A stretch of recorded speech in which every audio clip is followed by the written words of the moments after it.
show us, for example, how on your YouTube channel playlist on hermeneutics, you had one video in particular where you kind of shocked me and I'm sure other viewers about the nativity story and how wrong we have kind of understood it when it comes to some things. So can you walk us through the process of how you came to like figure out like what was wrong with the common belief of the nativity story?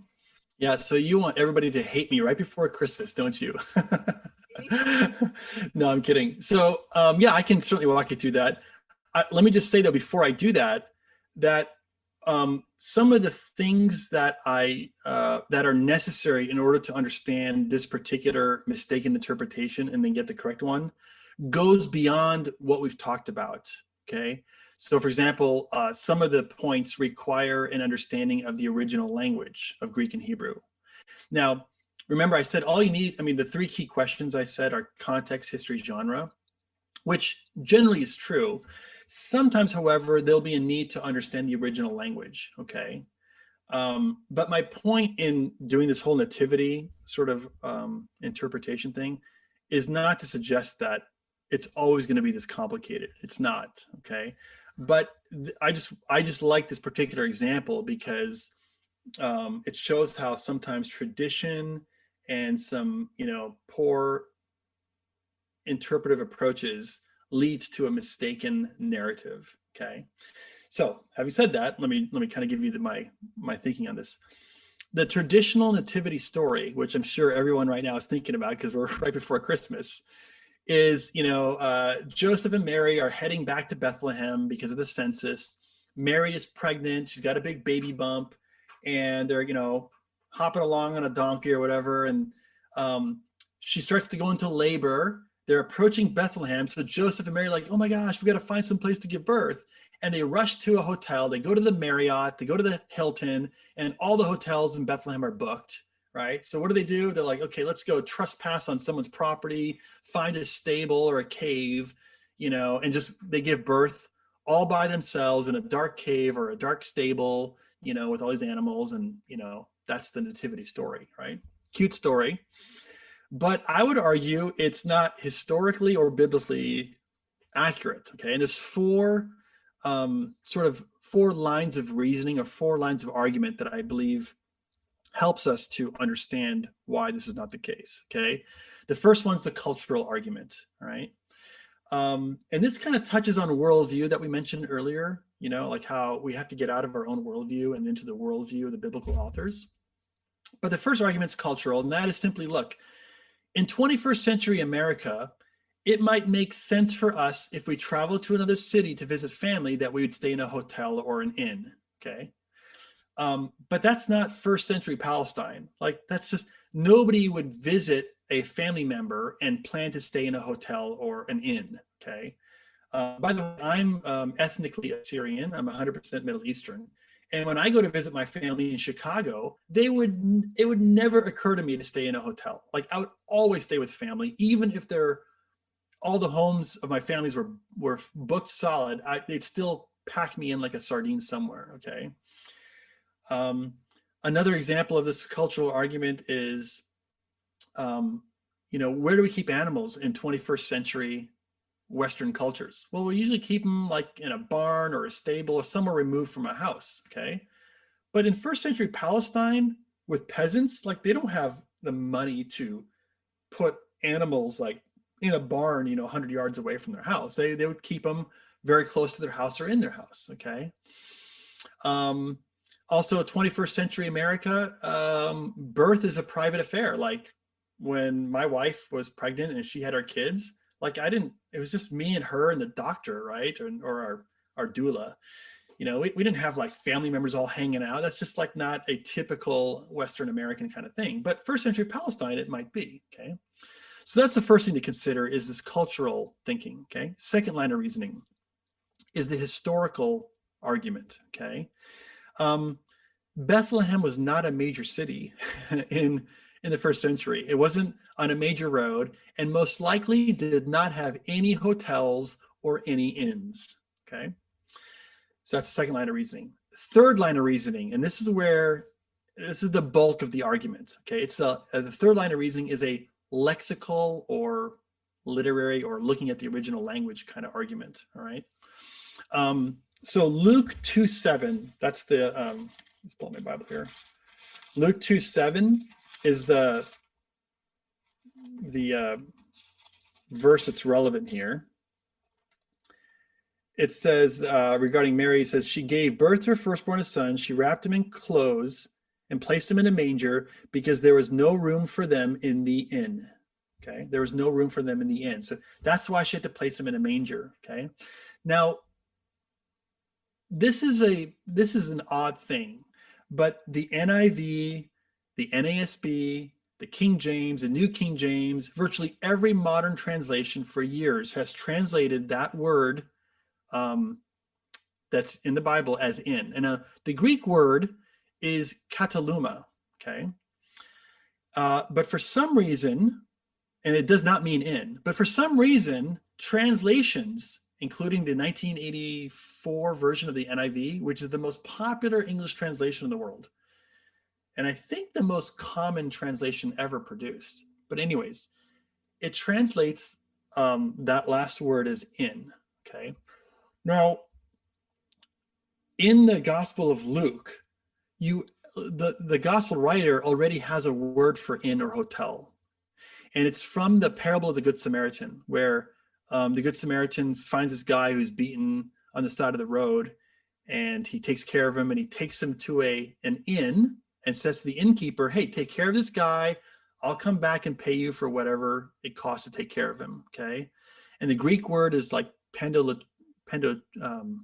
I think it's Pandochian or something like that, but don't quote me on it. But it's some Greek word that literally means inn or hotel. Okay, so notice Luke already has a word that means inn or hotel, but he doesn't use it when he's referring to the Nativity story. Okay, he uses a different word, kataluma. Well, what is the word kataluma? It means upper room or guest room. Okay.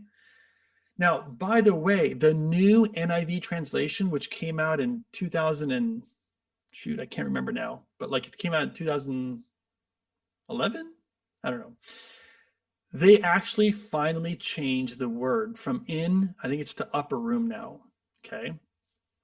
Now, what is this upper room? Well, the fourth line of reasoning is the archaeological reasoning or the archaeological argument. And if you study archaeology, if you study the way homes were built in the first century, what you'll discover is they had a single ground floor room that was the primary living space, and they oftentimes had a guest room either in the back or on the top. Okay, and the top room would be the upper room, which is kataluma, like where the Last Supper was in the upper room. Now, on the ground floor, they would have a place where they'd bring in their animals or livestock, especially in the winter, to keep the livestock warm and to also provide heating for the residents, okay? And in that ground floor room, they also had these feeding troughs called mangers, okay?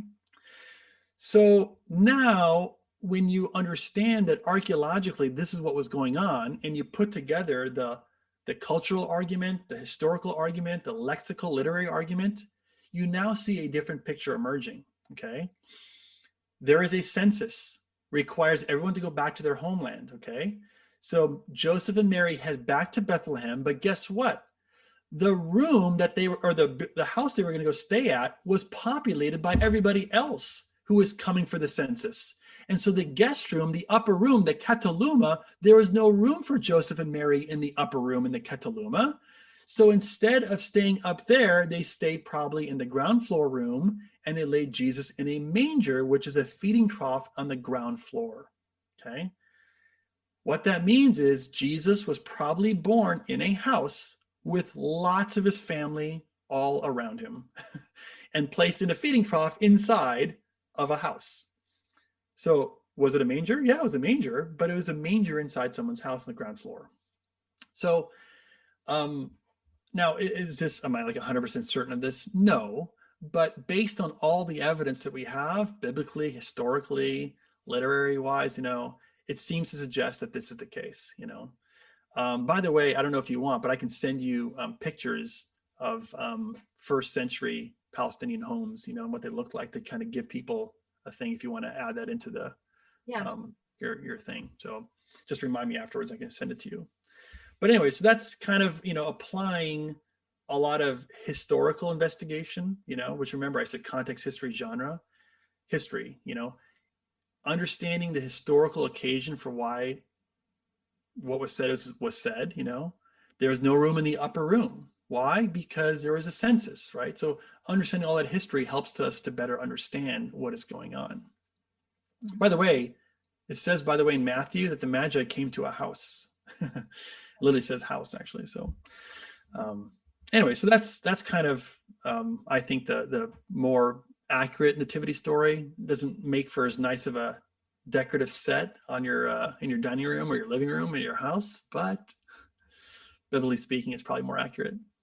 Yeah, because you laid out your case, and so if you're still holding on to like the more traditional, idea of Christmas story, you're just kind of basing it off of tradition, right? Or the word in. So you kind of just jump to the conclusion that there were a bunch of hotels and in my favorite translation that I use for Bible study is the NASB, the original 1995 version.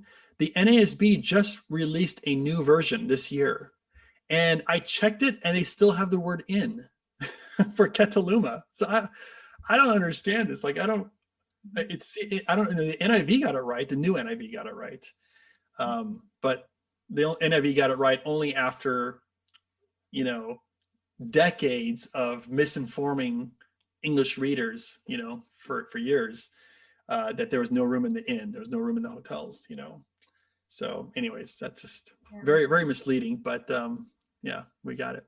And I think, I sometimes joke and say, well, this has no, theological significance or no practical application, but it occurred to me when I was doing that Facebook, YouTube live thing, that, maybe this says something about, God coming down, not into a cave or stable all by himself, but he's coming down to be with his people, and Jesus was born with all of his family. He wasn't isolated. He was with us, Emmanuel, right?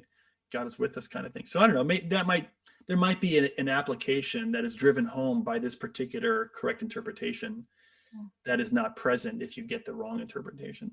But I haven't developed that out too much just yet. Yeah, I always thought, the Christmas story was beautiful. I don't know if you've seen that movie, The Nativity Story. I love watching it.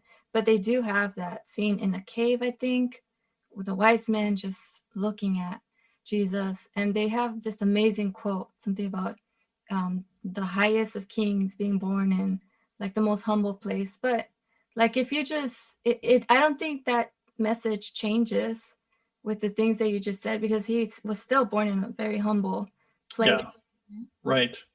Yeah, Bethlehem was not known to be some great, amazing town. And castle. Yeah, right. All right.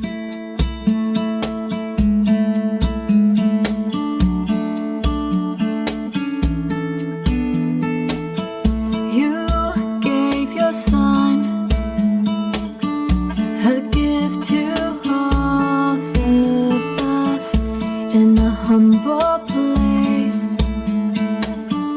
The King of Kings was born humble, yet no less King. Majesty, because of love, the Prince of Peace has come. Such a precious gift, the world would never be the same. You shined your light for anyone to see you. Humble, yet no less King. Majesty,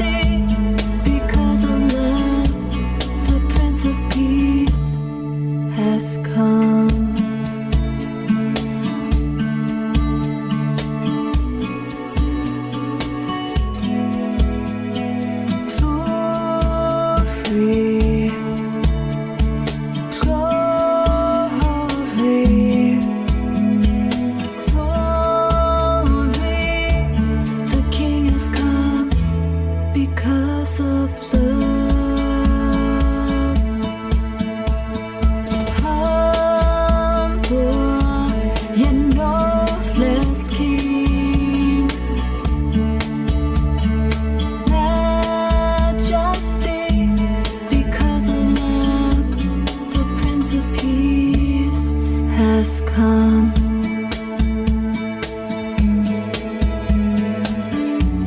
The Prince of Peace has come.